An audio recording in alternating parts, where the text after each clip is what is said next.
See, all my life I've been silently reaching for a hand to hold, to warm the cold, a spark of light to guide me through all rain.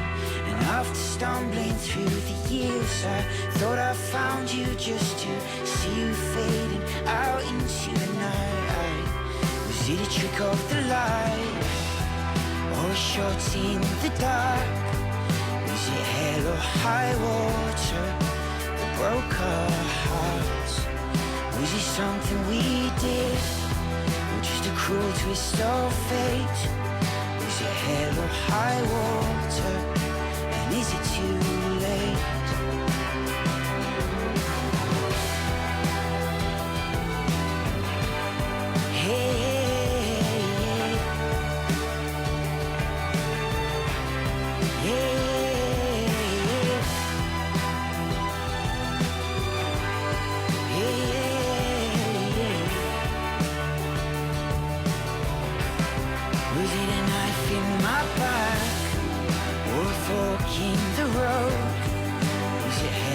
High water that left us alone.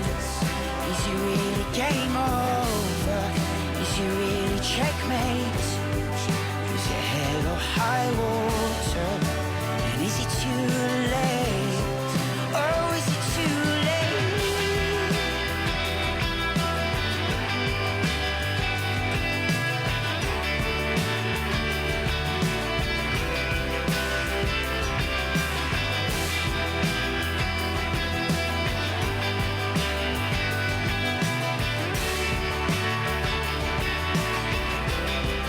Is it a trick of the light, or a shot in the dark?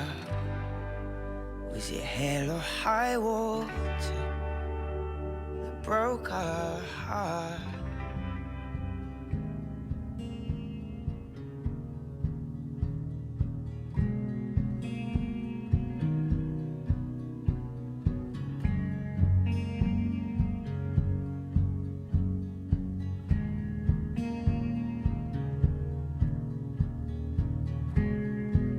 Good morning, everybody. I think there's one or two more people coming in, but I think we probably need to kick off now.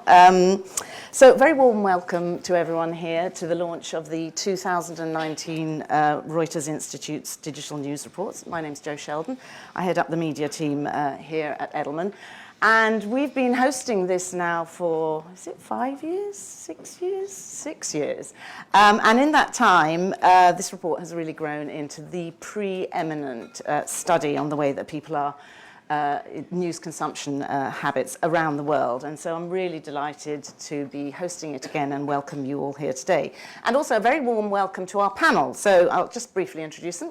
Katie Vanneck-Smith, co-founder of Tortoise Media. I'm sure you're all aware of Tortoise Media, formerly at Dow Jones and, of course, News Corp. We've got Naja Nielsen, a newish digital director at BBC News. A very warm welcome to her. Anna Bateson, Chief Customer Officer at Guardian News and Media, formerly at YouTube. And we've also got Jess Brammar, the Executive Editor of HuffPost in the UK. So obviously, it may not have escaped your attention that this is an all-female panel. No diversity here. And I do feel that we have endured manners for many, many decades. And so I think there's some credit in the bank. So I'm delighted to have them along. So before we begin our discussion, and obviously take some questions from you, the audience, I'm going to introduce Rasmus Nielsen. He's the director at the Reuters Institute. And also Nick Newman, who's the lead author, who's going to take us through the highlights of this year's findings. So welcome to you both.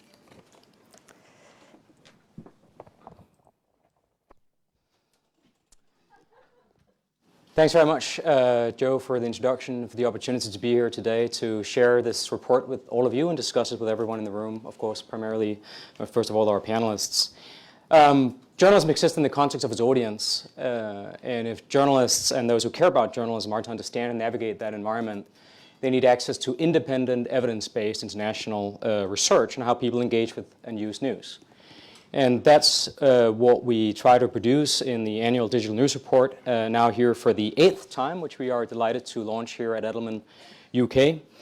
As you'll see on your seats, the full physical report is quite a tome. We invite every one of you to dive into the data, the analysis, the additional essays, the in-depth material there produced by Nick and the team, as well as the website, so you can touch into the full richness of the data and analysis. So today, we will just give you a few highlight findings from what is now the biggest ongoing international study of news, with over 75,000 respondents across 38 markets, now on 6 continents. We are very proud to have added South Africa this year to further demonstrate our commitment to truly international and worldwide look at journalism and the future of journalism. I should also say, as we do every year, that this is an online poll, and it is thus representative of the part of the population of internet access, and not the entire national population in every country. This is, of course, particularly pronounced in some of the markets in the global south.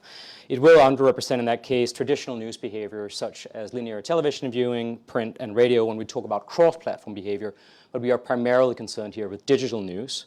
The polling was done by YouGov on our behalf. We've been delighted to work with them, and we used robust samples of around 2,000 respondents in every country, including the UK.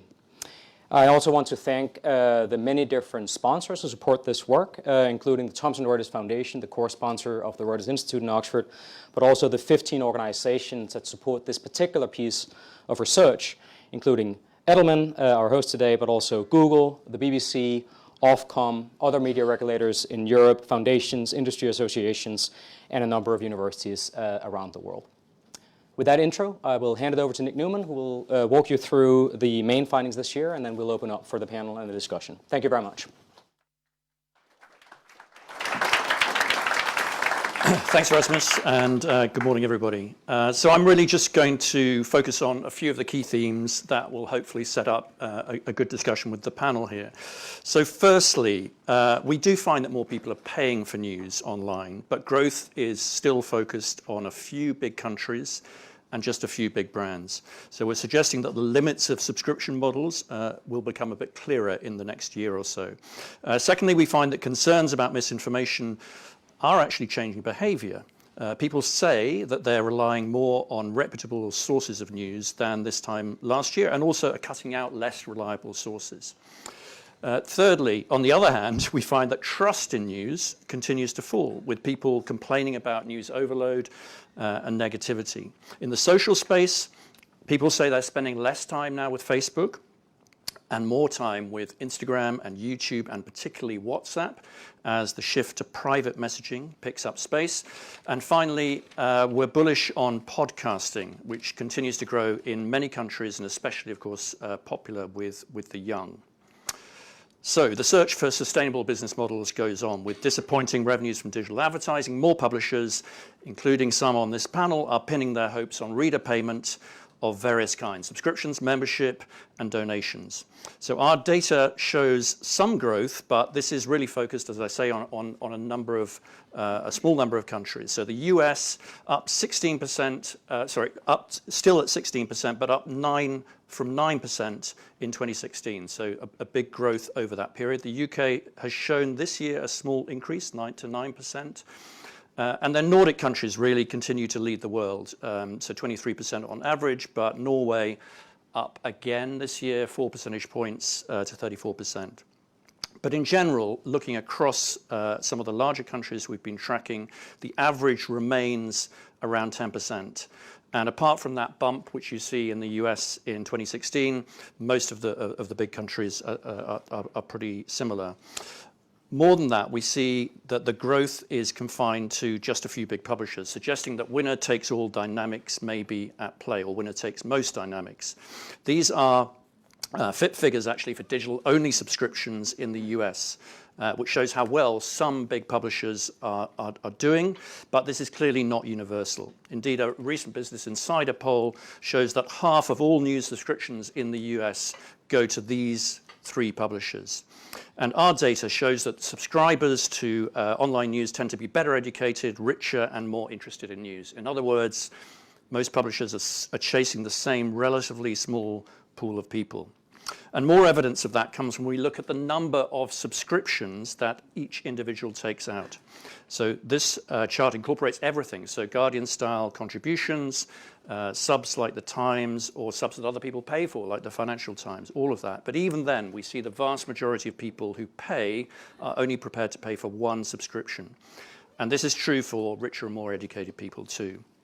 A further complication is news is now competing with subscription services online. There are many of them, obviously Netflix and Spotify, and they often provide a benchmark for value, but also for price. So if you put all this together, this suggests that it may be hard to grow high-price single-title subscriptions for all but the strongest brands, which is one of the reasons why publishers are really looking hard now at differentiated pricing, bundling, student offers, and other ways of persuading a wider group of people to pay. The other byproduct of this is that in the last year or so, everyone is suddenly seeing more paywalls. 70% of our Norwegian sample had clicked on a link expecting to find a news story and instead seen a message asking them to pay or join in the last week. And that number is higher in Norway because they have so many subscriptions. The number is around 50% in the US. And the fear is that increased friction could put people off news altogether, especially those who are underengaged or can't afford to pay. There's some understanding when we talk to people about the need for publishers to charge, but here's somebody who's irritated about the labeling and the process and the friction. Another person here says they prefer the Guardian contributions model because it allows those who can't afford it access to the content. So we talk about smartphones every year, but every year they become still more important. This chart shows usage for news over the last 5 years or so. Now 66% across countries, and you can see that growth in the UK, 24% to 63% in that time. But it's not just the numbers, it's also our dependence on these devices. In the UK, the smartphone has overtaken TV as the first device we reach for news in the morning.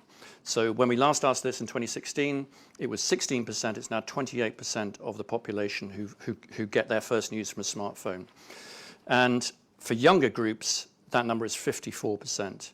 Their starting point for news, and they're, of course, more likely to start with a social network or maybe a link to a news story that just comes on the home screen. And this helps to explain the rise of mobile aggregators like Upday and Apple News, which is another real trend that we see in our data. So just looking at Apple News here, we can see that 27% of iPhone users use this now for news weekly, and that is more reach than any individual website with iPhone users. Slightly different in the UK, is 24%, but that's second to the BBC. So these services are actually really hard to ask about in a survey because people don't really know when they swipe left whether it's Apple News or something else, nor do they know necessarily which brand has produced the story in many cases. So this comment is typical, just news on my phone expressed here as a notification. But young people in general find that these often edited services, they find them incredibly convenient and useful, which is one of the reasons why they're growing. Another big trend that we highlighted last year is the move to private messaging of groups. And since then, of course, it's being pushed by Facebook as part of its new strategy. But what does that actually look like? Well, at an overall level, this is a chart which shows the use of networks for any purpose, and it's the average of 12 countries we've been following since 2014. And you can see that Facebook and Twitter are pretty much flat, but look how fast WhatsApp has grown, and also Instagram, the purple line. This is a chart which shows reach, but we also asked this year about time spent, whether people are spending more time or less time. And we find that in the UK, people are spending much less time with Facebook, substantially more time with both WhatsApp and Instagram. This is the news usage over time. News usage over time is also a fascinating chart around social. What you can see is how Facebook has become less important since 2016, partly because of those algorithm changes. But again, WhatsApp and Instagram are growing fastest for news. These are averages. And what's interesting when you look globally at WhatsApp, is to see how differently and how heavily WhatsApp is used for news in the global south compared with Western countries. So around 50% in Brazil, South Africa, and India, where we polled earlier this year in a supplementary report, and compare that with the United States, where just 4% of people are using WhatsApp for news. And people in these countries are also far more likely than in the West to be part of WhatsApp groups with people that they don't know, a development that helps to explain why countries like India and Brazil have been so prone to the spread of unchecked misinformation and disinformation.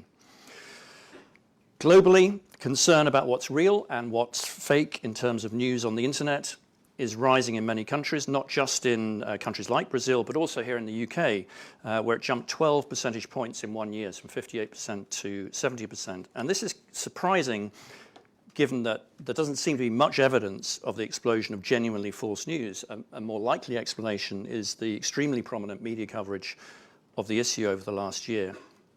Either way, this concern does seem to be changing behavior in a way that may benefit some publishers.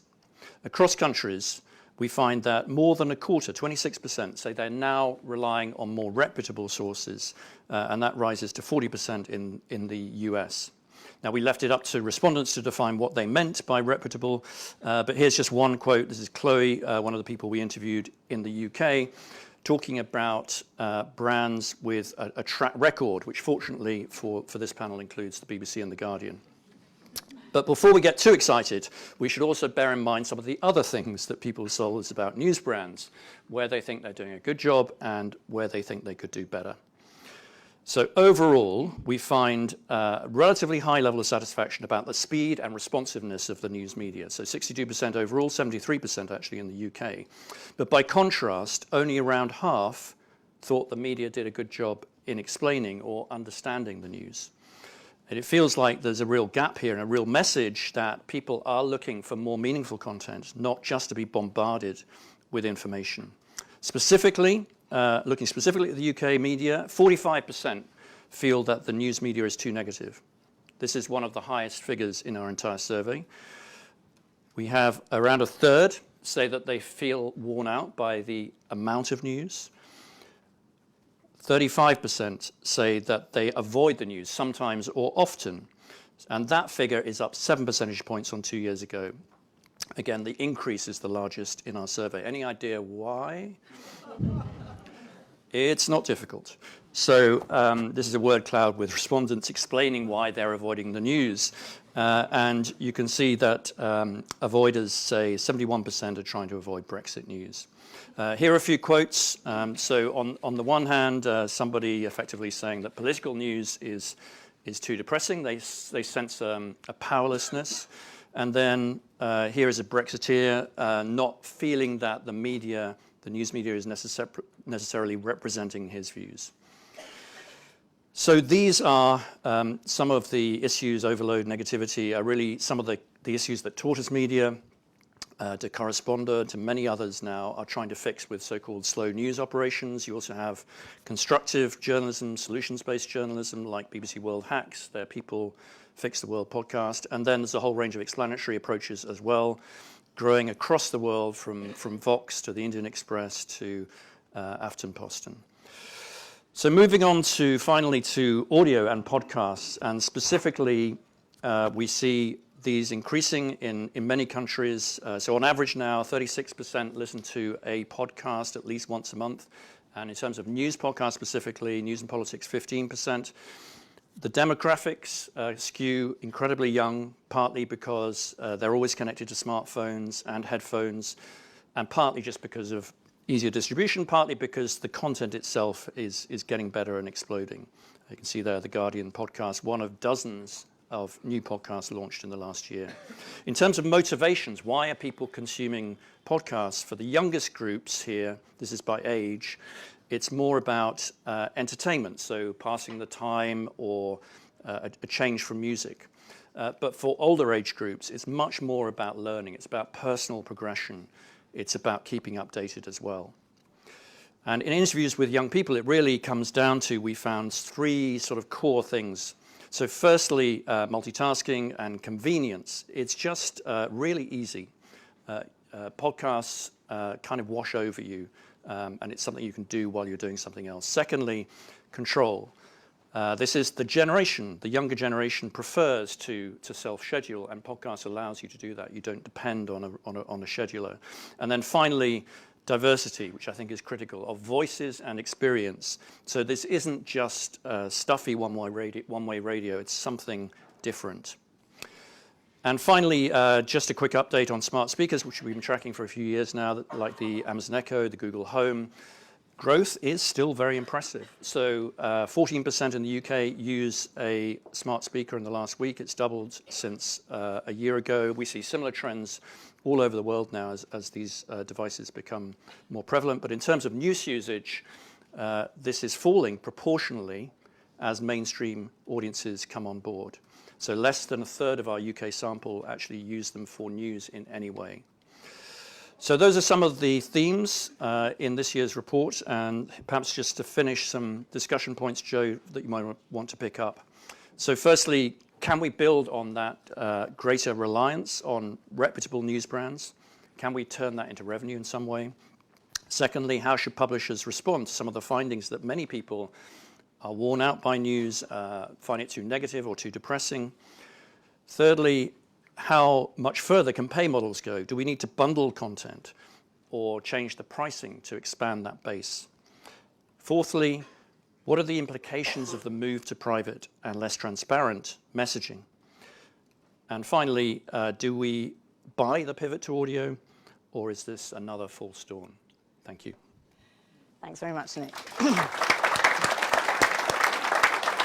So, if I may, I'm going to start perhaps with those first two quite sort of big questions. So this idea of this move, misinformation driving people to reputable brands, which is a tick for, I guess, everyone on the panel. But is this a sort of a seize the moment, particularly for those of you relying on payment?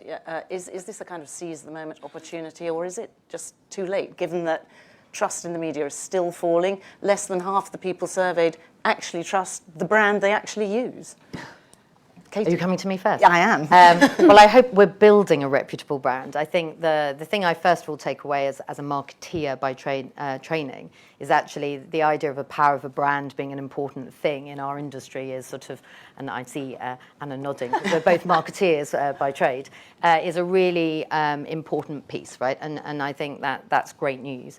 I'm obviously trying to build a brand at the moment, so I think we're trading probably on the reputation of our journalists and the brands of our journalists as we build our brand. So that's a very big question, but I think my main takeaway is that if you believe in the power of brands, which I do, then a lot of the other issues that we're hearing here are around how do you respond to some of the customer insights, how do we change things differently, how do we innovate faster. But the strength of the brand is a really important foundation. And so I, for one, am very positive about that. Anna, Jess, I'd also like to come to you as well as, again, people looking at relying on payment. Anna, do you think that this is a moment that you can actually build on, this return to reputable brands? Yes, I think it is. I mean, in the end, trusted brands is about having a genuine relationship with your audience. And I think it's the nature of having that relationship that allows you to potentially turn that into revenue. If you don't have the relationship, then it's very hard to ask people to actually pay for something. So I think if you have a relationship, then there's an executional question of do you have the right moments and do you have the right kind of capabilities to be able to turn that into a paying relationship. But it's definitely an opportunity, and it's not too late. I think the interesting thing is it's clearly not true for everybody. So it is that question of, is it winner takes all? Is it a sort of land grab at the moment, which you feel perhaps is very much happening in the States with the New York Times? They're just trying to grow so aggressively and so quickly because it's that there's one subscription and you want that subscription to be with you. So is it that there's an opportunity for a few people with trusted brands and a few very defined small people, and then it's really what happens to everyone else? Jess, I mean, is it a winner-takes-all moment, do you think? Do you think that we will see sort of more consolidation, you know, as there's this rush to get on top of this moment? I mean, clearly there aren't, this is shown in the data that's come out today, there aren't enough consumers willing to pay for news to support everybody turning to a subscription model, and we are the everybody else in the model that you've just outlined. And if we all care about the democratisation of quality information, we have to believe that where there will always be space in the market for brands like The Guardian and Tortoise to ask people to pay for it, we have to believe that we want people that can't afford to pay for news and information also to have access to quality information, which is where brands like ours come in. We're funded by advertising. We don't have a paid subscription model. We do have a membership model in the US, but it's not behind a paywall at the moment. And Naja, I wanted to turn to you just on this point of this renaissance in journalism. Is that something that you really see, you know, beginning to take root? I believe, of course, this is a really, really great opportunity, not only for the BBC, but for journalism as such, because I think the internet is now mature. We have learned that it had great opportunities. You know, I love that I can be in contact living abroad. I'm from Denmark originally, you know, with all of my relatives daily through Messenger or WhatsApp or other Facebook-owned applications. But we also do know, and I think that's a collective experience, that it has some downsides where we are also just filled with garbage, all of us, all the time. Even we, the journalists, sometimes, at least I've seen that in my Facebook feed. There are several times people sharing stuff that turned out to not be true, because it is, even for us, the experts, it can be difficult to tell the difference. So I believe that for brands that are reputable, there are two very big tasks. One is that we need to make sure that whenever people come to us, it is really accurate and impartial, which is the basic the core of everything we deliver from the BBC.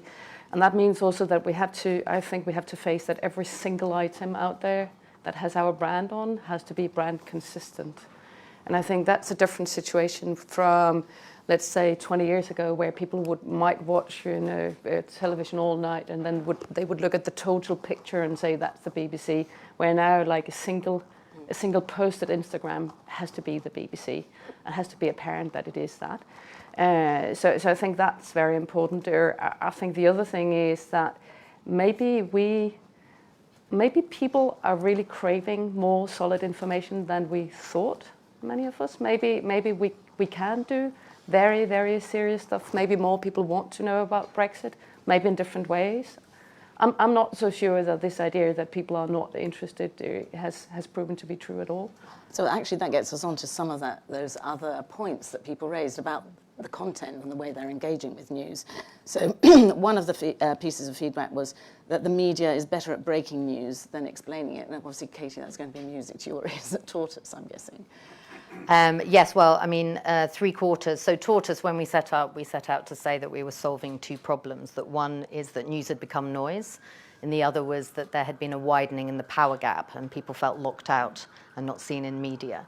And the news has become noise. When you actually ask the members of Tortoise why they joined, 3/4 of people state that as their number one reason for joining Tortoise. So the idea that we don't do breaking news, there are lots of brilliant services for breaking news in the UK. We're extraordinarily fortunate in this country. But we go behind the news, and what's driving the news is absolutely sort of the number one reason that people are joining Tortoise. But what I would say is I've spent many years at News Corps, and when I was at the Times or the Journal, we talked about our role being to inform and educate and entertain, our readers. And actually, it's slightly different at Tortoise. We don't start by thinking we need to inform, we start by thinking we need to listen.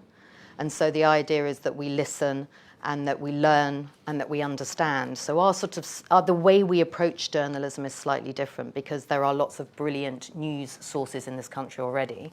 We're not trying to be necessarily a replacement for those brands, but we are an alternative for those people who do want to detox or turn off from the news. Can I just ask you, what in general is the demographic that you're attracting? Of our nearly 8,000 members, just over 40% are under 30. Okay, that's pretty interesting, and that probably supports your findings, Nick. So BBC, obviously you have to, your job is to breaking news. It's stated in the charter even, explain the world around us. Yeah. So what more are you doing to explain? We do a lot, just to say, we do really a lot, and I think everybody knows that. But I think what we might have to realize is that having great content, even a great format, is not enough anymore. It has to be timed the right way. People need to be able to find the information or discover it just in the moment where they need it. And I think maybe there are some connections between breaking news and explanatory journalism that we haven't really leveraged to the full yet. I think often when we are in the midst of some big development, that is maybe the moment where we would like that Brexit guide or whatever it is that we've done. And I think we are, I think to some extent, many of us are either still somehow secretly believe that people are consuming or spending a lot of time with us every day, where they would read all of our content. Just like, do you remember how nice that was? 25 minutes in the morning, reading the paper. Who has 25 minutes in the morning anymore? I don't know. But that's, it's about, I think we will, and I think many of us will turn to that model, figuring out how can we surface again and again stuff that people haven't consumed yet, but that they might need at a specific moment. And also in the right way. I mean, I think that's one of the wonderful things that digital has enabled, and now new sort of forms within digital is enabling, which is, of course, there's a duty to explain and give people a sort of sense of deeper understanding, but that can be explanations in very long form, it can be explanations in very short form, it can be visual, it can be audio. And I think how those things intermingle, and to your point, what people want at a certain time, because I think you see behaviours changing very much over the day. What people want in the morning is not what they want at lunchtime, it's not what they want in the evening. And I think that that's a really fascinating thing to observe and then be able to serve in the right way. I think it's all part of the trust conversation, because trust is about accuracy. It is about openness and transparency, where accuracy hasn't necessarily happened. But it's also about reflecting the world as people see it.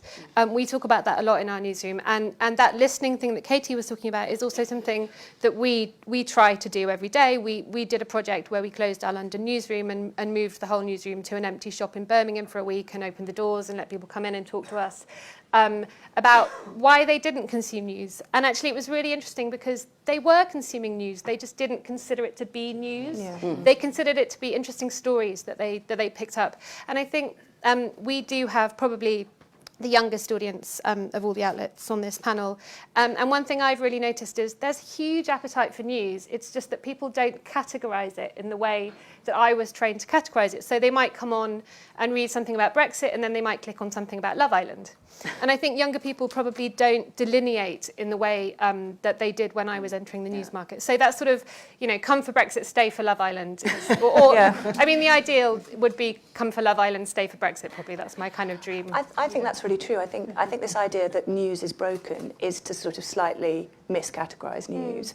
And I think that essentially what you're trying to do is acknowledge that sometimes certain sort of forms of news can be overwhelming, but that doesn't mean that news in itself is not something that people are sort of interested in and sort of want to consume. We also haven't found people switching off from Brexit. No, nor have we. I'm intrigued by this because I wonder how honest people are being with themselves in this survey. Our biggest days have been on huge Brexit days. I imagine that might be the same for you guys. So they're just generally fed up with Brexit, but it doesn't necessarily... Well, it might be just... Well, that is so true. During some of the meaningful votes, I mean, it would be 30 million people turning in. And I think they want us to decode it and explain it. They don't want us to just talk. I also think it's that kind of classic where people say one thing but actually do another, which is sort of, it's kind of easy to sort of, bitch about Brexit, but actually you still want to read about it. And I think that just on that, decoding it, what we hear in the newsroom a lot are thinking is not that they don't want to talk about it, read about it, but actually what they do want is to move on to the next bit. They actually were looking for I think the second point, the negativity of news in here. The lack of positivity in some of the coverage, because obviously it's very hard to be positive when you don't know where you're going half the time. But there is an element of the fact that I think people are desperately crying out for sort of optimism and positivity, and that negativity piece associated with Brexit is part of, I think, that reaction, which is they do read it, but they're looking for solutions, which... Can I just ask you one quite important question about this winner-takes-all land grab? Certain brands are going to be there, others will fall by the wayside. Is there a danger of a sort of two-tier system where, you know, if you're affluent and well off, you have access to a better type of news than others? I mean, I think the short answer is at the moment that's what we do see in the paying audiences, and I think that it requires all of us to look at sort of mixed models. So whether it's the Guardian's approach, where you have a sort of a membership proposition and a patronage and a sort of pay what you can approach, and you have an openness, or whether it's at Tortoise at the end of this month, we're launching the network, which is in effect our attempt to kind of come up with our solution to that problem, which is, even though we see a younger membership than I've traditionally seen in other organisations who pay, what we do see is they're professionals still. So they are still the professional urban classes. So we're working, because we don't take ads, but we do have a number of partners, we're working with our partners to fund bursary memberships, and then we're working with other organisations to connect those out. So in the same way Toms have a one-for-one, our model will be very much a one-for-one, and so that network effect can be built. But how you get there, I think, you know, we're all going to have to come up with different ways of doing that. But it is important to us that our journalism is paid for by someone, because that's what we're setting out to build, a membership org. But membership is not, again, I mean, membership organisations don't have to be paid for organisations. And I think that's what we see with Anna and The Guardian. I mean, we believe it's an incredibly important part of our values, and we have the privilege of being funded by the Scott Trust, which means that our journalism should be available for all, precisely so it's there to be read by people who couldn't afford to pay for it. And in fact, it's very interesting, the quote that Nick sort of talked about, because we hear a lot from our readers that one of the reasons that they do give to us is so others can read what they wouldn't be able to if it was behind a paywall. And so I do think principally, and of course the BBC is a different driver, you know, within the UK versus somewhere like the States, etc., where you do feel that perhaps there is going to be more of a two-tier system where the rich are able and privileged to have access to sort of trusted quality news, and that's harder. I spent the last 2 years in Washington, D.C., in a digital startup there, and I must say I'm not envious of the media market there. Of course, there's great journalism done by some of the greatest newsrooms in the world, but it is not really reaching everybody. So we all think it is fantastic that New York Times, they are now, 3.3 million subscribers, but that is out of 4.5. But it's out of a population of 300 and more than 50 million people. So it's not really. But to put that into context, of course they reach a lot more. But my point here is, I think it's. I would hope that we find a way to keep the variety in the media market, because I think there needs to be like a great journalism for elite affluent segments. There needs to be other journalism that is created for less affluent and more popular segments. There needs to be, and I think this is also again funnily enough a good argument for the BBC. There needs to be somebody who's also not trying to build a community of a specific group of the population, but to be for everybody. But I would say sorry, Jess. The fact that if you look at all of those quality titles, every single one of them has a bigger audience today than they have had at any point in their history. That is so whether that's the New York Times, the Washington Post, the Wall Street Journal, the Times here in the UK, the Guardian, I mean, all of those people who have gone into paid-for journalism and digital as quality news publications have their biggest audiences ever. Paying for news. So I think that is also a really important point. Yes, and that's good. I mean, that's great for the industry in general. I would say our editor-in-chief in the US, Lydia Polgreen, has set us a mission to reach the unnewsed. So we're actively trying to kind of go into areas of the market against that. And we're the most trusted digital native brand in this report. So there are other approaches, I suppose, what I would say. Can I get onto the thorny issue of platforms? So in many countries, people spending less time with Facebook, but as we saw in Nick's presentation, communication of news becoming more private and a move to messaging apps and WhatsApp. So I just wondered, what are the implications, and how can publishers even want to get involved in private networks? Jess? It's a tricky one. We're actually active in 2 of the markets that are mentioned in the report. We have a Brazil edition and an India edition. And obviously, different countries use messaging apps to spread news in different ways. They're very big in those countries. In some ways, I suppose you could say there's opportunity in that publishers are forced to think about making content that people love so much that they want to share it amongst their family and friends. The downside is that the easiest way to do that is to not care about journalistic integrity, bluntly. And clearly, dark social, that whole area, it's very difficult for us to track. And obviously, it's easy for disinformation to spread. I think it is worrying as somebody who cares and works in the industry, trying to ensure that people of all social classes have access to quality information. I do find it worrying, yeah. I agree. And I think it comes back to the other point of just increasing segregation, of rather than, if there are principles underpinning good journalism of trust and transparency, how you sort of stick to those or maintain those when people are increasingly in private groups and unable to be monitored or held to account or disinformation exposed, I think is really troubling. Yeah, we had a think-in where somebody had talked about in the think-in the impact of a private Facebook group in Merthyr Tydfil, and actually what had happened as a result of somebody who would set up a group as a private group in Merthyr Tydfil around actually the annoyance about councils giving them parking fines. And this had grown to be this huge private network and a private group.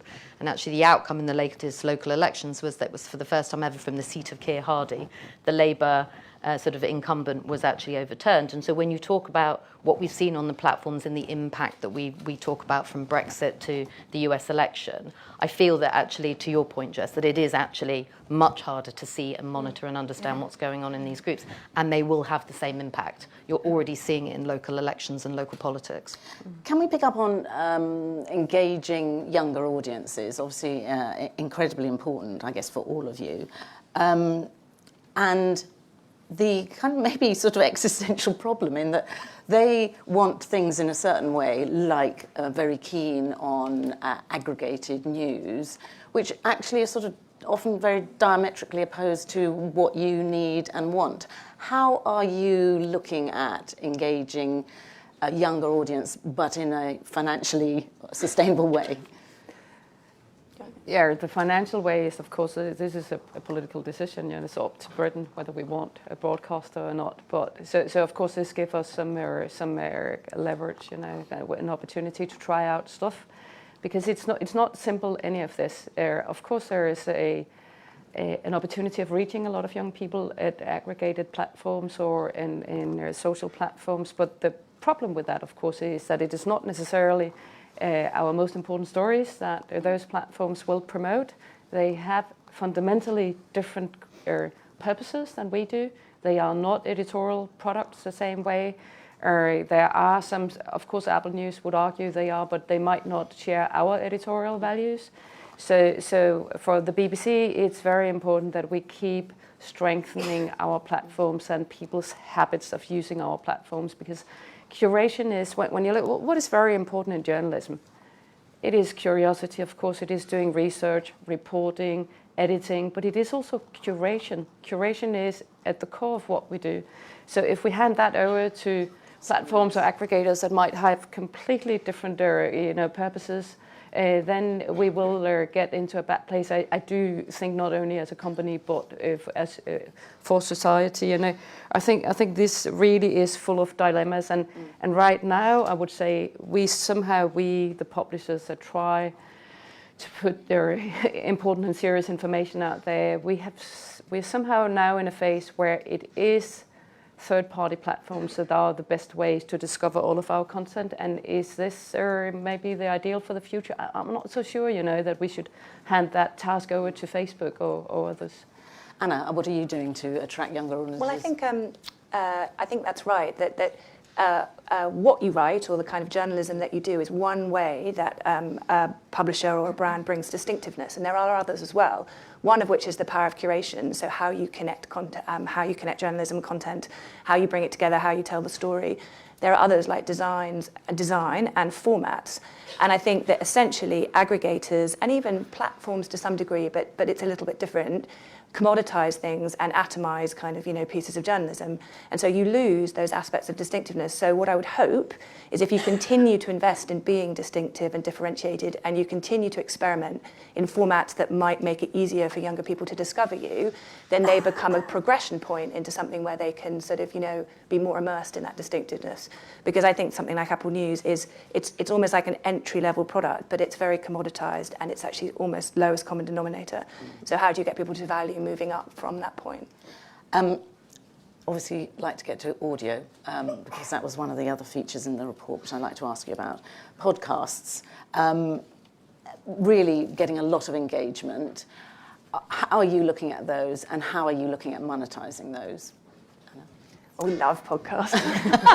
Podcasts are wonderful, and I think they're wonderful because they're not only easy and convenient and unlock new ways of kind of, new time in your day, but they're also genuinely brilliant as a form, which I think is interesting in a sense to contrast to video, which in some ways was, some people are very, television is not the same as online video, and not all journalism translates into video very easily, whereas somehow translating it into podcasts seems to be a more comfortable transition. Journalists are sort of able to be, I think, more themselves in those environments. And so you genuinely get something that's distinctive, but also wonderful. I think there is a question about how you make money out of them, and sort of where they play within your strategy, and where they sit within the sort of, your discovery journey or your sort of reader journey. But I think we will solve that, because I think genuinely sort of they are a very satisfactory kind of reader user experience, and therefore I think the money will follow. And a great way of explaining rather than breaking the news. I mean, you can't have enough audio. I mean, the single one big thing we get asked all the time is, could you actually read the article to me? Could you bundle it? I don't want to watch, if I can't come to a thinking and be in the room, I don't want to watch it in video, I want to listen in. Yeah. So actually every single bit of customer feedback is all about how can you give me more audio? So audio articles, listening in, and all those different pieces. And Katie and I were talking earlier that sort of our second or third most successful podcast is the podcast of our long reads, and it's genuinely solving a problem for people, which is sometimes you just don't have the capacity or the time to read at great length, particularly if it's on your phone, but you do have the capacity to listen, and it's very satisfactory. We had a thinking on the future of audio, and one of the 20-year-olds that was in the room said, because we were talking about the generational difference of audio, which came out in your data as well,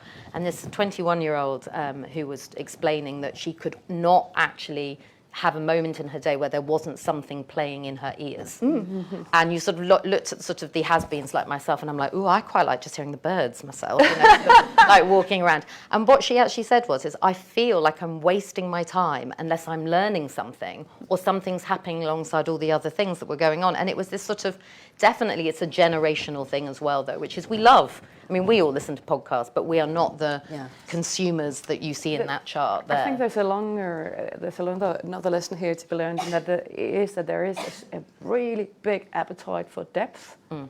So it's the format is maybe chatty sometimes, maybe it feels more authentic, that traditional radio. There's a lot of those things, but when you look at it, it is actually people spending 25 minutes or maybe even 13 hours if it is a series they're listening to. And I think that's fantastic.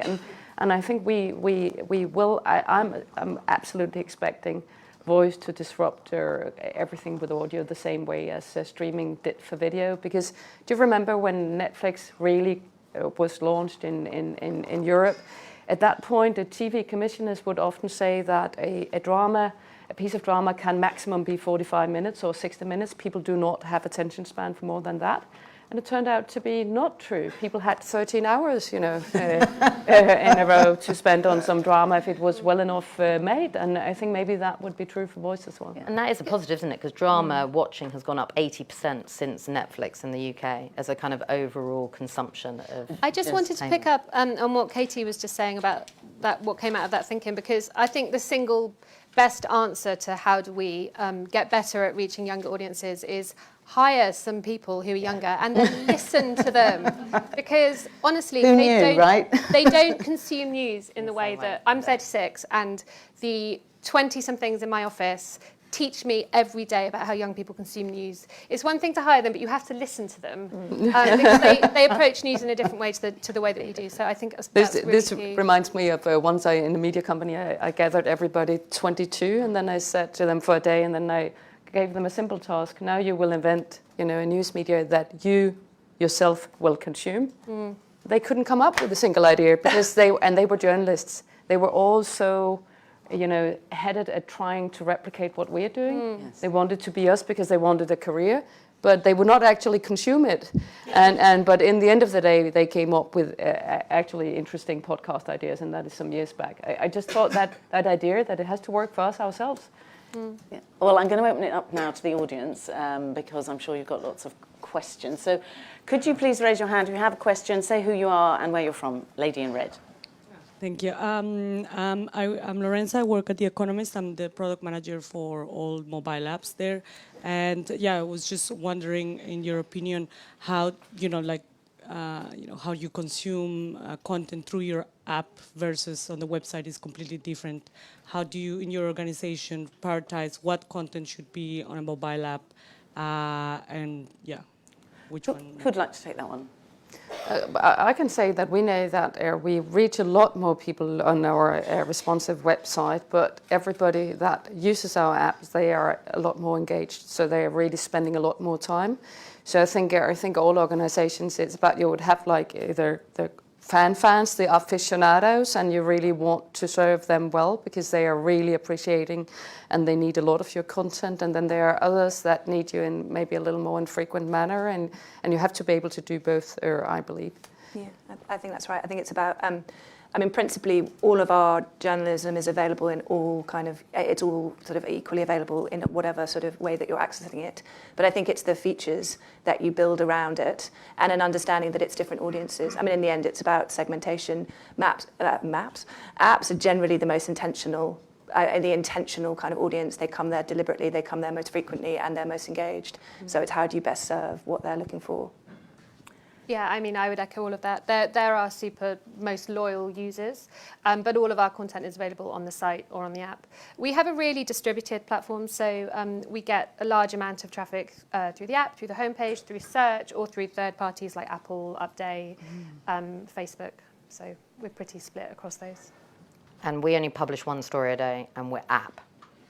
So there is a mobile web version, but we design for the mobile first. We don't do web. Next question. Any other questions? Hi, thanks. Can you? It's Jane Martinson from City and The Guardian. Can I just ask, you talked about younger consumers, and you talked about Jess sort of, getting 20-year-olds in the office, but they're already journalists who are interested in news. My experience from my children, I've got a 12-year-old, it's all about entertainment, and Nick mentioned that. That's the big drive, surely. Kids are not looking for news. She's watched the whole of the Friends back catalogue, perhaps, but not looked at any news in any meaningful way. How on earth do you get the generation who are younger than 25 to start really consuming news when trust levels are that low? I'll take that. That's sort of what I was alluding to earlier about, I think they sort of pick and mix what they're interested in, and within that they sometimes do stumble upon news. Certainly the approach that we've taken is to say that there aren't hard and fast barriers between different sections of our site. We actually did a piece yesterday where we got our entertainment celebrity reporters to sit down and review all of the Tory leadership campaign videos, and it was hilarious because they did it from an entertainment point of view. And I love that kind of cross-pollination. I think that sense that when I came from broadcast into digital, I really hated the word content. I find it really offensive because I was like, this is journalism, it's not content. I now realise it's not marketing speak, it's actually the way that young people consume things. They consider it to be content, and they're not necessarily interested in whether they're consuming news or whether they're reading about entertainment stuff. So I think it's almost like kind of hiding vegetables in children's food. It's just about finding a way of kind of putting news in front of them in a place where they would naturally be consuming things anyway. I'm not saying it's not a challenge, it definitely is. But obviously there's also a sense that the more you become invested in society as you get older, the more interested you are in stuff generally. But talked to them, listened to them. We've done stuff where we did a piece where we went out and spoke to people who were too young to vote in the Brexit referendum. and then were able to vote in the European referendum, and that was a really interesting piece that did very well with younger readers. So it's about the way that you pitch news stories. But yeah, I would say maybe not dressing it up as hard news and entertainment reflects the way that they consume it. And this is why it's worth investing in finding ways to deliver news within the platforms that they're spending time, which is really what you're saying. Because I have a 12-year-old as well, and she does discover news in Instagram. It may not be news as we would otherwise understand it, and they do discover news within videos when they're on YouTube. And so I do think it's about finding the right way to deliver essentially what you're trying, the important messages or insights or explanations of what's happening in the world in a way that's trustworthy in a platform where they're spending time. And I can also add, and I know this only from the Nordic countries, but research shows that there is actually a big difference between being 12 and 25. When you're 25, you discover banking and the world around you. And that means that, and you have watched Friends 4 times by then. More than that. So you do have a little time left over where you can. So there is a curiosity that everybody is opening up around there because you want to be a grown up. And then I think Jess's point to then how we produce news in a way that is not instantly putting people off, because I think there are some messages in the research here that we have to take very seriously, and that is that people have a very fixed understanding of what news is, that it is depressive, overwhelming, all about conflict, disasters, you will feel disempowered, you are more or less sure before you even begin consuming it.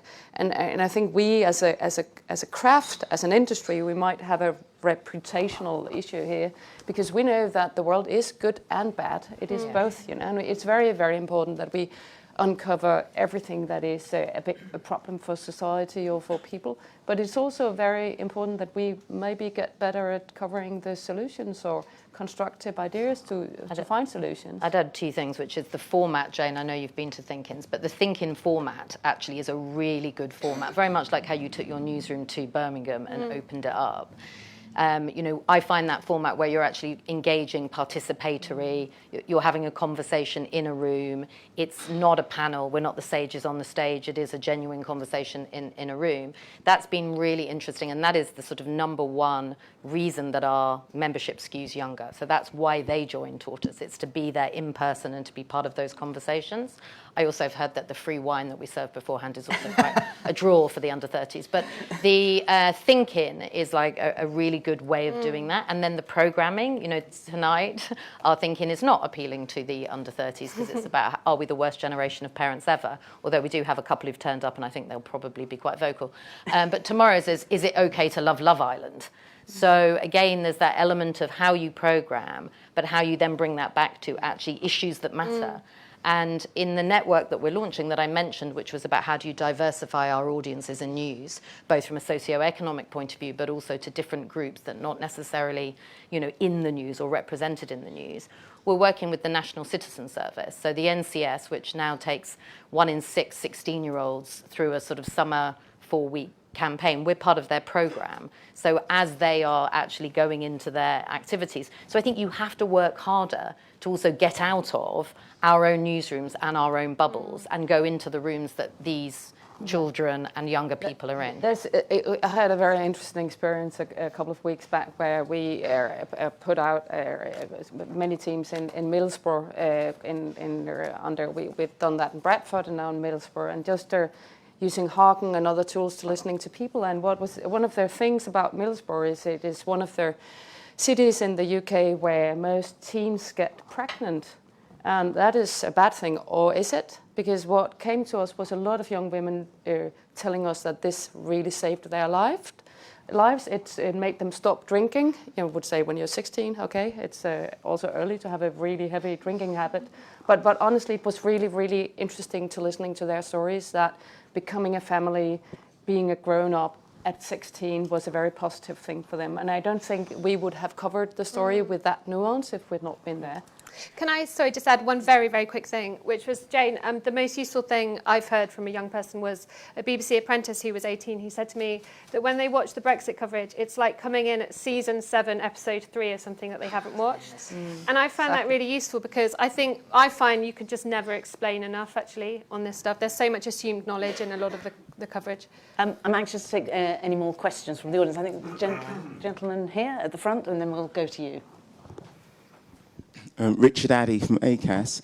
One of the things I'm really concerned about from the report is the very low levels of trust across the piece. So I think only 4 out of the 38 countries do people trust news most of the time, over 50% trust news most of the time. Arguably, one of the things you could say is that the industry over a generation has failed to make the case of what journalism is, what journalism do, the impact of news media. So what do you think we can collectively do to make that case rather than as individual organisations? Well, big question. Who would like to kick that one off? I think a lot of us are already doing something like the Trust Project or others, but I think we need to go much further. I do not think we can take for granted that people know how journalism is made. I think we have to show it. So, and that is not about having an appendix where you can read everything about our mythology. I think it is showing it in the stories. I think a lot of their expertise that we know is put into our work, we don't necessarily show that. So a piece of very, very solid journalism can look just as a piece that is really both inaccurate and very shallow. They can look alike nowadays. So I think we need to be better at showing what we do. And I do also think that a lot of younger audiences would actually be quite curious. I would echo that 100%, which is the two things that we're doing slightly differently at Tortoise is that, one, we're not going for the race for speed, we're going slower, but the more important one, I think, is this openness idea. So that idea that your newsroom is open every day so that people can come in and see how journalists work is a really important part. But I would also just say on journalists, we're really bad at talking down our own industry. We're the biggest cynics, and cynical journalists are brilliant because that's how they get the stories and they uncover things. But we are really bad at talking about ourselves. So when we put up paywalls, we called them paywalls. If you put up a wall, if you call it a wall, you want to break it down. You always want to find a way around it. Calling it a paywall rather than a subscription service. You don't hear Netflix talk about a wall. You don't hear Spotify talk about a wall. I mean, take it upon ourselves. Let's talk up our industry. What we do is amazing. We are important for a democratic society. Journalism is absolutely the lifeblood of democracy. Talk yourselves up. What did you think of the Sky Raw project, you know, when they opened up the newsroom for that full day? I mean, I felt quite sorry for all the editors and journalists literally being followed live throughout the day. A lot more people had makeup put on that day, because I was in there that day and the makeup team were really busy. That's the headline on that one. I think generally, I think transparency about what happens with journalism, transparency about when you hold yourselves to account, all of those things are incredibly important, and probably more transparency, which comes back to the being open to listening and then responding to readers or viewers, is incredibly important. Marking up that you're consistent with those principles, so being able to demonstrate kind of transparency. But I also think that part of education around news literacy and how it's connected to digital literacy is going to be increasingly important. And I think how you weave that into the curriculum of you're trying to teach children to be some sense of how do you be a good citizen and how do you engage in society, and understanding the value of news, and also then how to navigate what you can trust and not trust is going to be an increasingly important I think, piece of your education as a sort of a good citizen. And I think generally as an industry, we can probably commit more and more to that. I think there are lots of amazing projects that are going on around news literacy, particularly the BBC. We're doing one, The Economist is involved, but I think that you need to do more. So my colleague Ben Fenton is waving at me, wanting to take a question, but I did promise to come to this lady over here first. Alice Showers, Policy Institute at King's. I'm very interested in the panel's insights into the people who say they're switching or turning to more reputable sources of news. Do we know whether they're turning to them in addition to what they're already doing? In other words, are they taking on a subscription or turning to different sources of news but still indulging in wild clickbait habits or whatever? And secondly, what about the people who aren't turning to more reputable sources? Are they consuming the same news but with a more jaundiced view? And and a more sort of dissatisfied view. So what's happening? What's behind this? The number of people who are turning? Well, I think the research, Nick, shows that it's generally one subscription that people are taking. So I don't think multiple subscriptions, but I don't know in your particular... I think there's a little bit about it's people define reputable brands themselves, don't they? So for some people, reputable brands will be, I mean, Fox News as an example. Well, for exactly. some, they'll be the New York Times.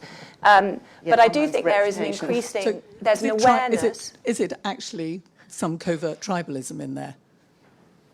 Yes. I would say there is, and I would say that's a societal thing. But we are all liking affirmation of what we believe. I think all of us have some beliefs that we really like to be confirmed. It is lovely, don't you love when finding a piece of research that is just backing one of your strong beliefs? And I think that is true for everybody, and that is one of the challenges we are facing, because we want to communicate and also challenge people with facts that are actually countering what they believe sometimes. And I do believe we need to figure out how to communicate that to people in a way where they are not just deciding not to disengage or not to engage at all. But I think just a slight, I mean, I think that is true, but there is, I think, also growing, A, awareness that there are some issues, and B, some growing awareness that there's skepticism. So when people encounter something, they don't just immediately believe it's true. And therefore, there is some sense that people are going one step further to whether to try and validate it or establish whether or not it is trustworthy. So I think people are potentially maturing in their behaviour online, and you're coming out of a first sort of set of kind of, well, I suppose the outputs of behaviours of years where you read something and you believed it and you shared it and you got affirmation from sharing things that, confirmed your beliefs. Sometimes shared it before you read it. Well, yes. But now I think you're moving into a slightly more mature, and not for everybody, but a more mature phase where people are beginning to question. And it comes back to this issue of helping people with digital literacy and media literacy, which is how do you know that what you're reading is true, and how do you validate that, and how do you bring some sense of critical judgment to it? I'd just also say I think there's an age cohort difference, which is you'll see in older subscribers that actually if you cut that data, which is the 1 versus the 3, you'll find the 3 massively over-indexes on the 45 pluses and the 1 will massively over-index on the younger audiences. So I think that when we see this, which is many of our sort of more traditional news members, I saw it at the Wall Street Journal, you had the Wall Street Journal and another paper, and that behaviour that was a known behaviour here for many years, which was people who were news junkies had multiple sources of news, I think is still true. And I think if you cut Nick's data slightly differently, you might see that by age cohort and in a different way. I think the reality is that I agree that some of the stuff that we're seeing that's aggregating, whether it's Snap, Discover, and you see like 5 or 10 brands in there, or Apple News where I think the brands are not as obvious, which is the problem. Whereas Snap, I actually think, have built an environment where the brands can stand out. I think that is a good way for people to see around news. But I think to your point about 1 or more, I think the paying for 1 is the difference. I think these people are still consuming multiple sources, and you can see it in your own data. You can see the person who's a paid member of Tortoise, all the other news sources that they're reading, they're predominantly in our younger segment free, right? And in our older segments, they'll include The Times, The Guardian, Economist, and others. So I really think that's a tough question, but I think it's much more of an age-specific one as well. And just to answer the second half of your question about what happens to the people who aren't seeking out that stuff, I feel really strongly that there needs to be brands like ours within that space where we're still delivering really quality, credible journalism, but in a kind of populist, tabloidy way. It's really important that there are brands like ours in that space, because if the market is moving towards more subscription models for people that really, really care about news, what happens to the rest of them? And I think if we care about people having access to quality information, we have to support that. Yeah, agreed. Ben, question there at the back. Hello, I'll stop live tweeting for a moment to ask you a question. One person's reputable source is another person's disinformation. So I wanted to ask you all what you think about competition, because you sit there and you all represent groups who aren't really fiercely in competition with anyone in a way that is the case in the more brutal sections of the media market. Firstly, do you think that that kind of competition has had its day, and that those who are competing for instance, for exclusivity in stories, those who are competing to sort of outrage, have had their day and are doomed to failure? And secondly, do you think that we ought to, if we are going to change the consumption of news for the good of society, do we have to ditch a whole load of old-fashioned ideas like that we don't cooperate with each other as news producers, or that we're always trying to outdo each other? Can I just... So, first of all, Ben, I think fights over exclusivity have not gone away. But we do breaking news. It's still our bread and butter. Our Westminster team is absolutely brilliant, and that kind of thing is real currency in Westminster. So I think that's completely different from ramping up outrage, which is something that we don't do. I feel comfortable saying that we're still competing on exclusives. I think, yeah, sorry, what was the second part of your question? I can take that. Should we be more collaboration? Yes, the answer to that is definitely yes. I mean, we're a pretty small newsroom. We recently did a really big collaboration with the Bureau of Investigative Journalism, which allowed us to do a huge project about the way that councils had sold a lot of assets and used that money to fund further redundancies, something that wouldn't have come to light if we hadn't done that investigation. And that was a really rich collaboration for us and involved us working with the BBC's local democracy reporting service as well. So yes, absolutely, more collaboration if you're a newsroom the size of ours is absolutely great. It doesn't mean that we're not competitive. No, I would also say it's not a zero-sum game. I think that is really a misunderstanding that we had for many years, that we thought we were competing with each other, but we're competing with everything people do on their mobile phones. That is their Tinder app, their family photos, their emails, everything else they do, their Strava, or if they're men and biking, they would be following their own biking with an obsession that is taking time away from news consumption. So we're competing with all of that. And I think we can see a clear pattern in countries where people are consuming a lot of news, they will consume more. So we can help each other grow. I'm absolutely convinced of that, because more wants more. The more you know, the more curious you get, and the more you want to check with other sources. So I think there is some real opportunity, and it is very dangerous for us if we think it is a cake where it is about taking out the others and then eating it all for yourself. I think the future is all about collaboration, whether that's commercially or journalistically. And I think the other interesting thing is collaboration across countries. And I think that's one of the things that's so interesting about legacy publishers who were quite bounded by locality. You tended to think of yourself as a national publisher, and essentially what's changed in the last 10 years and what digital has allowed is to people think much more globally and much more sort of cross-country. And I think one of the things that we're seeing that's so interesting is huge growth in audiences from Europe. And often what they want to read is they want sort of cool coverage of Brexit that they're trying to kind of interpret or understand. And so this idea that you're French, and I'm sure that your first news source is probably French and sort of one of the kind of national media, but your second news source, you're very comfortable with being English and you want a different perspective. And so I think that sort of sense of breaking out of your traditional kind of suspicions and collaborating is definitely the future. Okay, I'm going to bring my old News Corps hat on. So I spent most of my career at News Corps, and we're very competitive. And I do think competition, competition does matter, because ultimately choice matters. So I think if we start from a premise of like a healthy, like diverse set of conversations, I do think competition matters. But I think what happened is that you have to understand where the fight is. And if the fight is not, if you're fighting for a sale on a newsstand every day, yes, you're competitive, right? And if that is a healthy ecosystem, then yes, the competition's at that place. Today, our competition has shifted. It's either time, it's the platforms, it's different things.